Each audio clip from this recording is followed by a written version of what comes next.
आइए हम अपने सरों को झुकाएंगे, प्रार्थना करेंगे।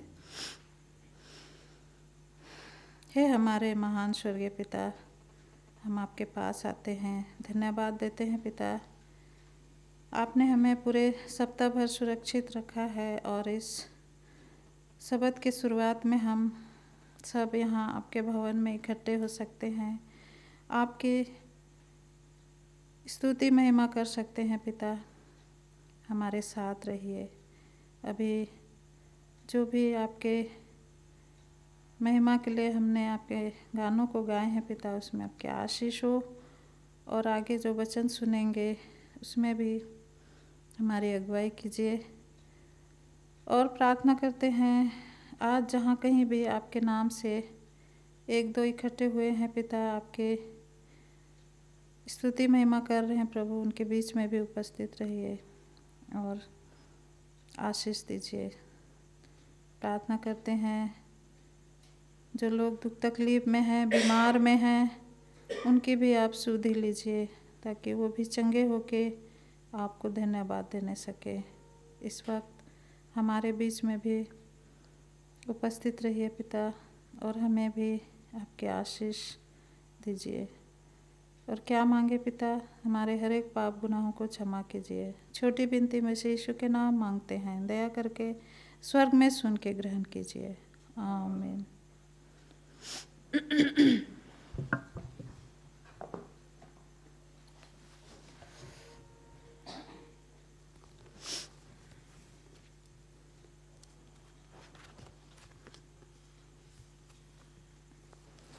आज मेरा नहीं था, लेकिन जिनका था उन्होंने मुझे रिक्वेस्ट किया कि ले लीजिए बोल के।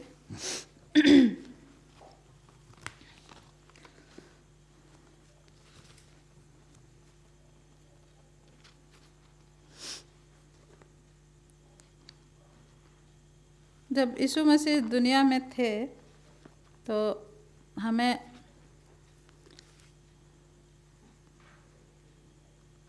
दृष्टांत में सब बातें बताते थे ताकि हम समझ सके, और उस समय के लोगों को दृष्टांत में बताते थे। और ये हमारे लिए भी है क्योंकि बाइबल में दृष्टांत दिया हुआ है और हम पढ़ के इसे जानते हैं, सीखते हैं कि यीशु मसीह जब दुनिया में थे तो उन्होंने कैसे दृष्टांत में बताया था। तो उसी से ही मैं बोलना चाहती हूँ दृष्टांत से, और लूका की किताब से है ये। और हम वचन को तो हर समय पढ़ते रहते हैं, जानते हैं, हमारे लिए नया नहीं है, लेकिन ईश्वर का वचन हम जितना भी पढ़ें तो हमारे लिए सब नया होता है। तो यहाँ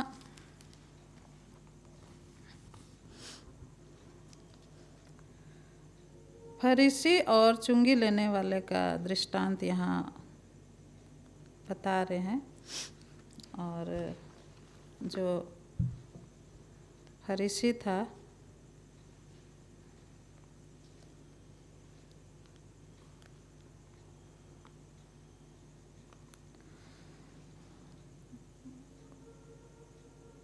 उसने उनसे जो अपने ऊपर भरोसा रखते थे कि हम धर्मी हैं और दूसरों को तुझ जानते थे, यह दृष्टांत कहा।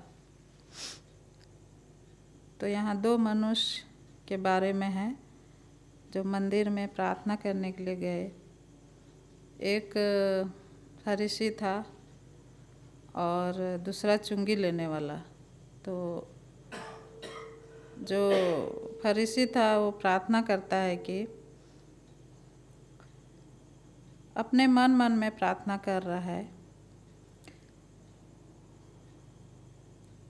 फरीसी खड़ा होकर अपने मन में यूं प्रार्थना करने लगा, हे परमेश्वर, मैं तेरा धन्यवाद करता हूँ कि मैं दूसरे मनुष्यों के समान अंधेर करने वाला अन्यायी और व्यभिचारी नहीं, और न इस चुंगी लेने वाले के समान हो। जो शायद दोनों एक साथ वहाँ खड़े थे और प्रार्थना कर रहे थे, तो ये जो फरीसी था वैसा अपना मन में प्रार्थना कर रहा है, लेकिन ईश्वर तो सबकी प्रार्थना को सुनते हैं। लेकिन यहाँ वो जो फरीसी था वो बोलता, अपने आप को वो यहाँ पर बहुत बड़ा दिखाता है, और वो जो चुंगी लेने वाला था उसको नीचा दिखा के बोलता है कि अपने मन में वो प्रार्थना कर रहा है ईश्वर से, मैं उस चुंगी लेने वाला के समान नहीं, मैं सप्ताह में 2 बार उपवास रखता हूँ, मैं अपनी सब कमाई का 10वांश भी देता हूँ। यहाँ वो ऐसा प्रार्थना कर रहा है। और जो चुंगी लेने वाला था, व्यभिचारी था, पापी था, उसके बारे में वो गलत विचार अपने मन में लाता है। तो यहाँ पर हम देखते हैं कि अगर हम अच्छे काम कर रहे हैं तो दूसरे अगर नहीं भी कर रहे हैं तो उनको हमें नीचा दिखाना नहीं है। और यहाँ वो तो ईश्वर के सामने वो प्रार्थना करके बोल रहा है और उसको नीचा दिखाने का कोशिश कर रहा है। तो यहाँ पर क्या ईश्वर उसे क्षमा करेगा? नहीं करेगा, क्योंकि वो अपने आप को बहुत बड़ा दिखा रहा है। परंतु वो जो चुंगी लेने वाला था, दूर खड़े होकर स्वर्ग की ओर आंखें उठाना भी न चाहा, वरन अपने छाती पीट पीट कर कहा, हे परमेश्वर, मुझ पापी पर दया कर। क्योंकि वो जानता है वो बुरा काम कर रहा है, और शायद उसी समय उसका मन में लगा होगा कि नहीं, मैं बुरा कर रहा हूँ तो मैं ईश्वर से क्षमा मांगूंगा तो मुझे क्षमा मिल जाएगा। तो उसी वक्त वो अपना छाती पीट पीट के प्रार्थना करता है और कहता है सिर्फ, हे परमेश्वर, मुझ पापी पर दया कर। तो उसको पता चल जाता है कि मैं गलत हूँ, और मैं अपने पापों की क्षमा मांगता हूँ तो ईश्वर मुझे क्षमा कर देंगे। लेकिन वो जो फरीसी था वो बहुत अच्छे अच्छे काम वो करता था, लोगों की भलाई भी करता था होगा, और गिरजा में अच्छा काम भी करता था होगा, 10वांश भी देता था होगा, लेकिन वो उसको नीचा दिखाने का कोशिश करता है। और यहाँ पर हम देखते हैं आगे, यहाँ यीशु मसीह कहते हैं, मैं तुमसे कहता हूँ कि वह दूसरा नहीं परंतु यही मनुष्य धर्मी ठहराया जाकर अपने घर गया। तो वो जो छाती पीट पीट कर वो अपना गलती को मानता है, वही धर्मी ठहराता है। इसीलिए हमें एक दूसरे को हमें नीचा नहीं दिखाना चाहिए। और यहाँ आगे हम पढ़ते हैं तो लिखा है, क्योंकि जो कोई अपने आप को बड़ा बनाएगा वह छोटा किया जाएगा, और जो अपने आप को छोटा बनाएगा वह बड़ा किया जाएगा। यहाँ पर लिखा हुआ है। तो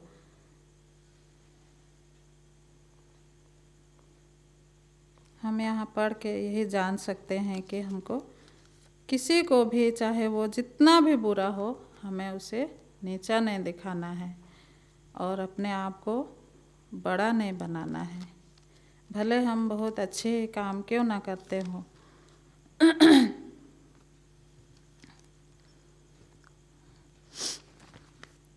मैं और एक पद पढ़ूंगी जो मिलता है यशायाह 96 की किताब में, और ये है 1:18। यहाँ पर यहाँ पर कहता है, यहोवा कहता है, आओ हम आपस में वाद विवाद करें। तुम्हारे पाप चाहे लाल रंग के हों तो भी वे हिम के समान उजले हो जाएंगे, और चाहे चाहे आर्गवनिक रंग के हों तो भी वे ऊन के समान श्वेत हो जाएंगे। तो हमारे पाप जितना भी हम बुरे हों, लेकिन ईश्वर के सामने जब हम आते हैं, अपने पापों को मानते हैं, तो वो हमें क्षमा कर देते हैं। और हम अपनी गलतियों को हमें मानना चाहिए, और जो अपने गलती को नहीं मानता है उसे क्षमा नहीं मिलती है। इसीलिए हम सबों को अपने गलतियों को मान लेना चाहिए। इसी तरह नीति वचन की किताब से भी हम देखते हैं,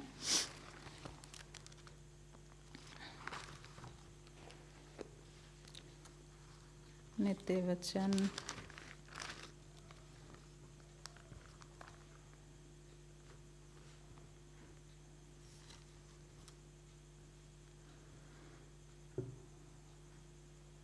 नीति वचन 23:14 में